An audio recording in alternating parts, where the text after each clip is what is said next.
Hello friends, welcome to online Tamil channel. இனி நம்ம பார்க்க போகிற டாபிக் என்ன அப்படின்னு கேட்டிங்கன்னா CBSEல பைத்தான் அதுதான் இன்றைக்கி பார்க்க போகிறோம். ஏற்கனவே கிளாஸ் 1 வந்து போட்டிருக்கோம். நீங்கள் பார்க்கலன்னா அதனுடைய லிங்க் கீழே டிஸ்கிரிப்ஷனில் வைக்கிறேன். ஸோ அதில் வந்து பேசிக்காக what is Python, how to use Python, why we are choose வந்து பைத்தான், ப்ளஸ் வந்து வாட் இஸ் வந்து லோ லெவல் லாங்குவேஜ்னால் என்ன, ஹை லெவல் லாங்குவேஜ்னால் என்ன அப்படிங்கிறது எல்லாமே நம்ம டீட்டெயிலாக கொடுத்துருக்கோம்.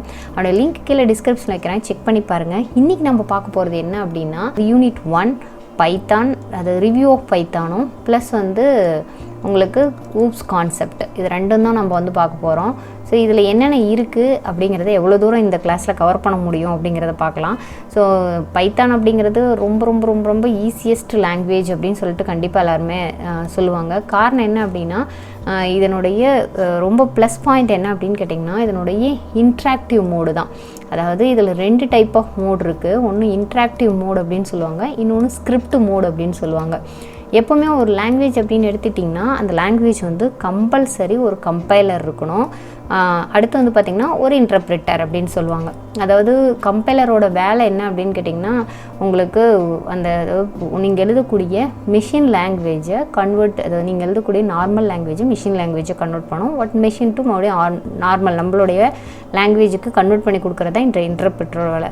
அப்போ எவ்ரி லாங்குவேஜ் இட் கண்டைன் என்ன இருக்கும் அப்படின்னா ஒரு கம்பைலர் இருக்கும். இப்போ லைக் C++, ஜாவா, எனிதிங் சிபி, இந்த மாதிரி எந்த உங்களுக்கு லாங்குவேஜ் எடுத்துக்கிட்டிங்கனாலும் சரி ஒரு கம்பைலர் ப்ளஸ் வந்து ஒரு இன்டர்ப்ரிட்டர் ரெண்டுமே இருக்கும். ஆனால் வந்து நம்மளுடைய பைத்தானில் என்ன இருக்குது அப்படின்னா டைரெக்டாக உங்களுக்கு ரன் பண்ணலாங்க. ஸோ தட் இஸ் வந்து இன்ட்ராக்டிவ் மோட் அப்படின்னு சொல்லுவாங்க. டைரெக்டாக இன்ட்ராக்ட் வித் வந்து உங்களுக்கு ஓஎஸ், அதாவது எப்படி அப்படின்னா இம்மீடியட்டாக வில் கெட் த ரிசல்ட். அதுதான் ஒரு ப்ரோக்ராம் எழுதுறீங்க அப்படின்னா will get the immediate result. So இதில் என்ன கொடுத்துருக்காங்க அப்படிங்கிறத நீங்கள் தெளிவாக பார்த்தீங்கன்னாவே உங்களுக்கு புரியும். ஸோ இதில் இருக்கிறது இன்ட்ராக்டிவ் மோட்னா என்ன, ஸ்கிரிப்ட்னா என்ன, டேட்டா டைப்பு, இது எல்லாமே நம்ம தெளிவாக பார்க்கலாம். முக்கியமாக வந்து நம்ம சேனலோட மெயின் மோடு என்ன அப்படின்னா ஆன்லைனில் கிளாஸ் கண்டக்ட் பண்ணுறது தான். உங்களுக்கு ரொம்ப ரொம்ப ஈஸியாக புரியும். ப்ளஸ் வந்து லைவில் கிளாஸ் அட்டன் பண்ணுற மாதிரி ஒரு ஃபீல் கிடைக்கும். அது மட்டும் கிடையாது, உங்களுக்கு ஏதாவது டவுட்ஸ் இருந்ததுன்னா நீங்கள் கீழே கமெண்ட் செக்ஷனில் கேட்கலாம். இல்லை அப்படின்னா என்னுடைய டெலகிராம் லிங்க் வந்து கீழே டிஸ்கிரிப்ஷனில் வைக்கிறேன், ஃபஸ்ட் கமெண்ட்டில் பின் பண்ணி வைக்கிறேன். எனி டைம் எப்போ வேணாலும் நீங்கள் வந்து டவுட்ஸ் வந்து கிளாரிஃபை பண்ணிக்கலாம். ஸோ இப்போ வந்து that is interactive mode is nothing but வந்து பார்த்திங்கன்னா allow us to interact with OS. So you will get the immediate result. இன்டர்ப்ரிட்டர் வந்து டிஸ்பிளேஸ் த ரிசல்ட் இமீடியட்லி. இந்த பைத்தான் ஸ்டேட்மெண்ட் நீங்கள் அடிச்சிங்க அப்படின்னா இமீடியட்டாக will get the result. But நான் சொன்ன மாதிரி C++ எல்லாமே உங்களுக்கு எப்படி இருக்கும் அப்படின்னா சேவ் பண்ணணும், மறுபடியும் கம்பைல் பண்ணணும், அப்புறம் தான் உங்களுக்கு வந்து ரிசல்ட்டுக்கு இன்டர்ப்ரிட்டர் வந்து செக் பண்ணும். ஸோ இன்டர்ப்ரிட் பண்ணிங்கன்னா தான் ரிசல்ட் வரும். இந்த மாதிரி இத்தனை ஆக்டிவிட்டீஸ் பண்ணால் தான் வரும். பட் இங்கே வந்து எப்படி இருக்குன்னா இங்கே நீங்கள் இவங்க சொல்லியிருக்காங்க பார்த்தீங்களா, so immediately will interact with வந்து இது immediately will get the result அப்படிங்கிறதான். ஸோ எப்போவுமே ப்ராம்ப்ட் கண்டிப்பாக வந்து 11th நீங்கள் படிச்சிருப்பீங்க. இந்த மாதிரி ஒரு கமெண்ட் ப்ராம்ப்ட்டுக்கு அப்புறமா நீங்கள் எனி பைத்தான் ஸ்டேட்மெண்ட் அடிச்சிங்கனாலும் உங்களுக்கு வந்து உடனே ரிசல்ட் கிடைக்கும். இப்போ நான் இங்கே வச்சுருக்கிறது உங்களுக்கு என்ன அப்படின்னா பைத்தான் 3.11, அதாவது 64 பிட், இது வந்து நான் இன்ஸ்டால் பண்ணியிருக்கேன். ஸோ கண்டிப்பாக எப்படி இன்ஸ்டால் பண்ணணும் எல்லாமே உங்களுக்கு தெரியும்னு நினைக்கிறேன். மேபி உங்களுக்கு டவுட் இருக்குது அப்படின்னா கீழே கமெண்ட் செக்ஷனில் கேளுங்க. நெக்ஸ்ட் கிளாஸில் ஹவு டு இன்ஸ்டால் அப்படிங்கிறது, how to download, how to install அப்படிங்கிறத வீடியோவை போடலாம். ஸோ இதனுடைய பெரிய ப்ளஸ் என்ன அப்படின்னு கேட்டிங்கன்னா ஒன்றுமே கிடையாதுங்க. What ever you feel cut type, அவ்வளோதான். நீங்கள் என்ன ஃபீல் பண்ணுறீங்களோ அதை அப்படியே டைப் பண்ணிங்கன்னா வில் கெட் த ரிசல்ட். இதுக்குன்னு ஒரு பெரிய பர்ஸ்பெக்டிவாக இப்படி தான் பண்ணணும் அப்படின்னு ரூல்ஸ் அப்படிங்கிறது எதுவுமே கிடையாது. இப்போ நான் ஃபார் எக்ஸாம்பிள் சொல்கிறேன், பிரிண்ட், எனக்கு print is one of the output statement. But எல்லா லாங்குவேஜுக்கும் ஒரு அவுட்புட் ஸ்டேட்மெண்ட், இன்புட் ஸ்டேட்மெண்ட், இதெல்லாம் காமன் டு ஆல். நீங்கள் என்ன இது வந்து அவுட்புட் ஸ்டேட்மெண்ட் கொடுக்குறீங்களோ அது பிரிண்ட் பண்ணும். இப்போ நம்ம வந்து வெல்கம் அப்படின்னு அடிக்கிறேன். ஸோ அடிச்சுட்டு க்ளோஸ் பண்ணிக்கிறீங்க, இம்மீடியட்டாக ரிசல்ட்டு. இதுதான் வந்து இன்ட்ராக்டிவ் மோட் அப்படின்னு சொல்கிறது. அதாவது டைரக்ட் இன்டர்ப்ரிட்டர் வந்து ஓஎஸ் கூட பண்ணுறது. இந்த பிரிண்டில் நீங்கள் என்ன ஆக்டிவிட்டிஸ் வேணாலும் பண்ணலாம். நான் பிரிண்ட்டுன்னு சொல்கிறேன். பிரிண்ட்டுன்னு சொல்லிவிட்டு இப்போ 10 + ஒரு 20 அப்படின்னு கொடுக்குறேன். So will get the result 30, அவ்வளோதான். இதுதான் ரொம்ப சிம்பிளஸ்ட் லாங்குவேஜ் அப்படின்னு சொல்கிறதுக்கு ரீசன் இதுதான். ஆனால் நிறையா வந்து எலகண்டான ஃபியூச்சர்ஸ் வந்து நிறையா இருக்குது. இப்போ கரண்ட்டாக ரன் ஆகிட்டுருக்கக்கூடிய நிறைய ப்ராசஸ் எல்லாமே, ஈவன் வந்து கேமிங்காக இருக்கட்டும், ஆன்லைனில் என்னென்ன ப்ராசஸ் நீங்கள் பார்க்குறீங்களோ அது எல்லாமே யூஸ்டு பைத்தான் தான். அதை எதெல்லாம் யூஸ் பண்ணுறாங்க பைத்தானில் அப்படிங்கிற, எங்கேயெல்லாம் யூஸ் பண்ணுறாங்க அப்படிங்கிறதையும் நான் வந்து ஏற்கனவே லாஸ்ட் கிளாஸில் வந்து நான் உங்களுக்கு சொல்லியிருக்கேன். ஸோ நிறைய பெரிய பெரிய கன்சர்னில் இப்போ பைத்தானை வந்து பெரிய ரெக்குயர்மெண்ட் இருக்குது. நீங்கள் இப்போ இருந்தே கற்றுட்டு போகும் பார்க்கும்போது ரொம்ப ஈஸியாக போயிடும். ஸோ கம்ப்யூட்டர் சயின்ஸில் சென்டம் எடுக்கிறது அப்படிங்கிறது ரொம்ப ரொம்ப ஈஸியானது. கண்டிப்பாக நம்ம சேனலை நீங்கள் ஃபாலோ பண்ணிங்க அப்படின்னா 100% உங்களால் சென்டம் எடுக்க முடியும். ஸோ இப்போ பாருங்கள் 30 கொடுத்துட்டேன். இதுலேயும் வந்து நான் பிரிண்ட்டுன்னு சொல்லிவிட்டு நான் வந்து உங்களுக்கு என்னென்னா 50x10 அப்படிங்கிறத கொடுத்தீங்க அப்படின்னா 500 ரிசல்ட். அவ்வளோதான். That is interactive mode. கண்டிப்பாக உங்களுக்கு கிளியர் ஆகிருக்கும்னு நினைக்கிறப்ப. ஸோ அடுத்த மோடு என்ன இருக்குது அப்படின்னு கேட்டிங்கன்னா, இது எப்படி இன்ட்ராக்டிவ் அப்படின்னு நம்ம சொல்கிறோமோ அதே மாதிரி இன்ட்ராக்டிவ் மாதிரி இன்னொன்று ஸ்கிரிப்ட் மோட் அப்படின்னு இருக்குது. இதனுடைய ஒர்க் என்ன அப்படின்னு கேட்டிங்கன்னா, இப்போ நான் ஒரு ப்ரோக்ராம் டைப் பண்ணுறேன் அப்படின்னா இமீடியேட்டாக ரிசல்ட் கெட் பண்ணிக்கலாம். அதில் எந்த டவுட்டுமே கிடையாது. இதை தவிர்த்து வந்து நான் வந்து இன்றைக்கி டைப் பண்ணி வச்சுட்டேன், நாளைக்கு வந்து எனக்கு வந்து அந்த ப்ரோக்ராம் வந்து ஏதாவது எரர்ஸ் இருக்குது, அதை வந்து ரெக்டிஃபை பண்ணணும் அப்படின்னா இந்த மெத்தட் வந்து சூட் ஆகுது. அதுக்கு வந்து தான் ஸ்கிரிப்ட் மோட் அப்படின்னு சொல்லுவாங்க. ஸோ நான் இப்போ எப்படின்னா ஒன்று எழுதணும் அப்படின்னா கண்டிப்பாக ஒரு லொக்கேஷன் வேணும் இல்லையா? ஏதாவது ஒன்று இப்போ டாக்குமெண்ட் ஃபைல் டைப் பண்ணால் வேர்டு போகிறீங்க, இல்லை இது டெக்ஸ்ட் ஃபைல்னால் என்ன பண்ணுறீங்க அப்படின்னா நோட் பேட் போகிறீங்க, டிஎக்ஸ்டி ஃபைல்னால், இல்லை ஒரு இமேஜ் வேணும்னாலும் அதுக்குன்னு ஒரு லொக்கேஷன் வச்சுருப்பாங்க இல்லையா? ஸோ அந்த மாதிரி ஒரு ஸ்கிரிப்ட் மோட் இருந்துச்சு அப்படின்னா ஒரு ப்ரோக்ராம் வந்து நீங்கள் டைப் பண்ணி வச்சுக்கலாம். ஒரு 10 லைன்ஸ் ஆஃப் ப்ரோக்ராம்ஸ் வந்து நான் டைப் பண்ணிட்டேன், திடீர்னு ஒரு 5th லைனில் எரர் இருக்குது அப்படின்னா இப்போ வந்து கரெக்ட் பண்ணுறதுக்கு உங்களுக்கு கொஞ்சம் ஈஸியாக இருக்கும். அப்படிங்கிறதுனால ஸ்கிரிப்ட் மோட் அப்படிங்கிறதையும் ஒன்று இருக்குது. 2 விதமாகவும் நீங்கள் பண்ணிக்கலாம். இந்த ஸ்கிரிப்ட் மோடோட ஒர்க் என்ன அப்படின்னு கேட்டிங்கன்னா, நீங்கள் இப்போ நம்ம வந்து பார்த்திங்கன்னா வச்சுங்க, ஸ்கிரிப்ட் ஒரு ஃபைலில் வந்து சேவ் பண்ணிவிட்டு அதுக்கப்புறமா நீங்கள் என்ன பண்ணிக்கலாம்னா use with interpreter to execute the content. அதாவது நம்ம ஒரு ஃபைலில் வந்து நீங்கள் சேவ் பண்ணோம், ஒரு இதுவுமே சேவ் பண்ணுறதுக்கு ஒரு இது எக்ஸ்டென்ஷன் கொடுப்பாங்க எல்லாமே. இப்போ நீங்கள் வந்து டாக்குமெண்ட் ஃபைல் அப்படின்னா .docன்னு கொடுக்குறீங்க, அதேமாதிரி டெக்ஸ்ட் ஃபைல்னால் .txt கொடுக்குறீங்க, ஜேபிஜி ஃபைல்னால் .jpg கொடுக்குறீங்க. அந்த மாதிரி நம்ம பைத்தான் ப்ரோக்ராமுக்கு PHYன்னு கொடுப்பீங்க. இந்த மாதிரி சேவ் பண்ணிவிட்டு அதுக்கப்புறமா அதை நீங்கள் அந்த ஸ்கிரிப்ட் மோடில் வந்து அதாவது இன்டர்பிரிட்டர் பண்ணிங்க அப்படின்னா ஆட்டோமேட்டிக்காக உங்களுக்கு வந்து ரிசல்ட் கிடச்சிரும். ஒரு ஃபைலாக சேவ் ஆகிருக்கும். அதுக்கப்புறம் நீங்கள் அதை கரெக்ஷன் பண்ணிக்கிறதுக்கு ரொம்ப ஈஸியாக இருக்கும். தட் இஸ் வந்து ஸ்கிரிப்ட் மோட் அப்படிங்கிறது. ஸோ இந்த தான் வந்து வேறு எதுவுமே கிடையாது.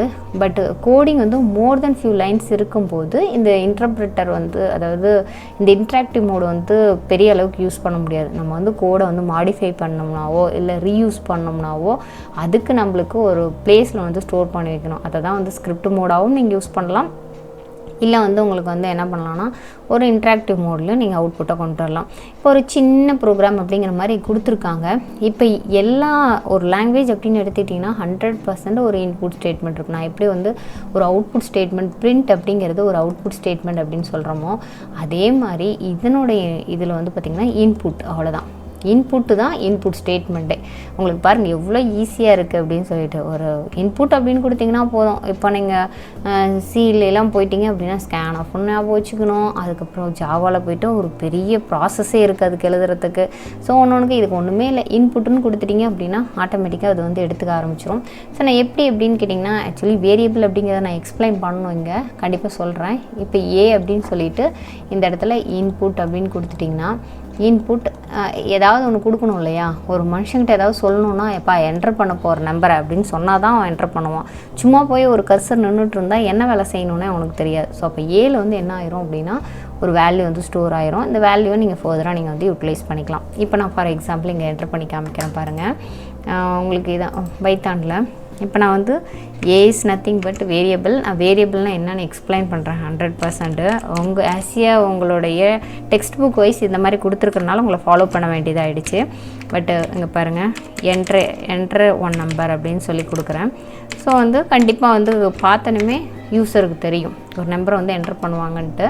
ஸோ நான் வந்து 10ன்னு கொடுக்குறேன், அவ்வளோதான். இப்போ நான் பிரிண்ட்டு ஏன்னு கொடுக்குறேன்.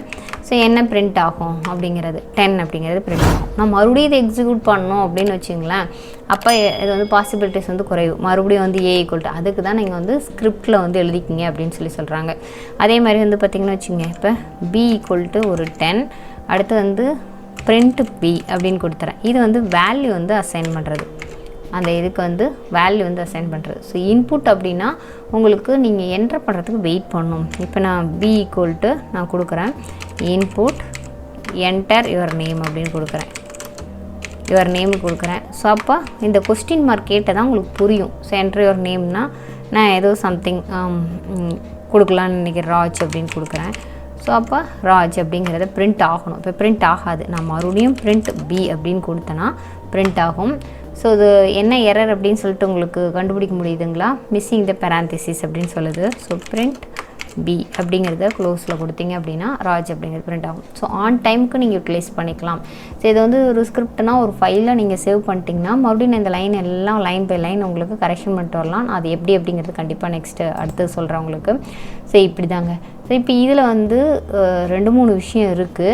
அதாவது வேரியபிள்னால் என்னென்னு உங்களுக்கு தெரியணும், அடுத்து வந்து டேட்டா டைப்னால் என்னென்னு தெரியணும். ஸோ இதெல்லாம் தெரிஞ்சதுனா தான் அடுத்து வந்து பார்த்திங்கன்னா ப்ரோக்ராம் எப்படி சேவ் பண்ணி எக்ஸிக்யூட் பண்ணலாம் அப்படிங்கிறது எல்லாமே தெரியும்.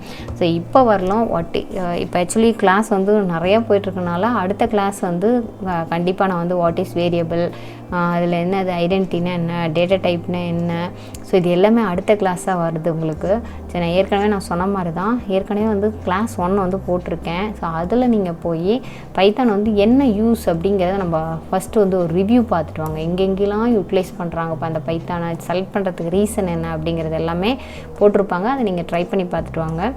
ப்ளஸ் வந்து ஏதாவது டவுட்ஸ் இருந்தால் கீழே கமெண்ட் செக்ஷனில் கேளுங்க.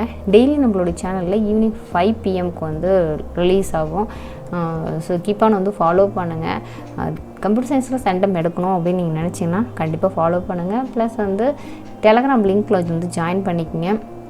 கம்ப்யூட்டர் சயின்ஸ் எடுத்திருக்கீங்க அப்படின்னா 100% வந்து இன்ஜினியரிங் லைன்லேயோ இல்லை வேறு ஏதாவது ப்ரோக்ராமிங் லைனில் தான் ட்ரை பண்ணிகிட்ருப்பீங்க. ஸோ அப்படிங்கும்போது இன்ஜினியரிங்கில் என்ன கட் ஆஃப்க்கு எந்த மாதிரி காலேஜஸ் கிடைக்கும். இப்போ நம்ம வந்து அண்ணா யூனிவர்சிட்டி போகும்போது டாப் 5 டாப் 10 காலேஜஸ் போகணுன்னா லாஸ்ட் இயரே நிறைய நம்மளுடைய சேனலில் அனாலிசிஸ் வந்து போட்டிருக்கோம். ஸோ அது வந்து உங்களுக்கு வந்து ப்ளேலிஸ்ட்டாகவே போட்டிருக்கோம். ப்ளஸ் இந்த இயரும் வந்து ஸ்டார்ட் பண்ண போகிறோம். கண்டினியூட்டியாக உங்களுக்கு வந்து பார்த்திங்கன்னா டில் கவுன்சிலிங் வரலுமே உங்களுக்கு அந்த சப்போர்ட் வந்து நம்மளுடைய சேனலில் கிடச்சிட்டே இருக்கும். நீங்கள் வந்து ப்ளேஸ்ட் ஆகிறதுலையும். ஸோ கீப்பான வந்து நம்மளுடைய சேனலை ஃபாலோ பண்ணுங்கள். நாட் ஓன்லி நீங்கள் மட்டும் கிடையாது, உங்கள் ஃப்ரெண்ட்ஸ் யாராவது இருந்தாலும் அவங்களுக்கும் இந்த வீடியோஸ் வந்து ஃபார்வர்ட் பண்ணுங்கள். குரூப்பாக உட்காந்து பாருங்கள். ஹாப்பியாக வந்து அந்த மார்க்கை வந்து நிறைய ஸ்கோர் பண்ணுங்கள். கண்டிப்பாக ஃப்ரெண்ட்ஸ், நெக்ஸ்ட் வீடியோவில் உங்களை சந்திக்கிறேன். இந்த வீடியோ உங்களுக்கு பிடிச்சிருந்ததுன்னா ஒரு லைக் பண்ண மட்டும் மறந்துடாதீங்க. அதை தாண்டி இன்னும் ரொம்ப பிடிச்சிருந்ததுன்னா மறக்காமல் கமெண்ட் பண்ணுங்கள். நெக்ஸ்ட் வீடியோவில் சந்திக்கலாம். பாய்.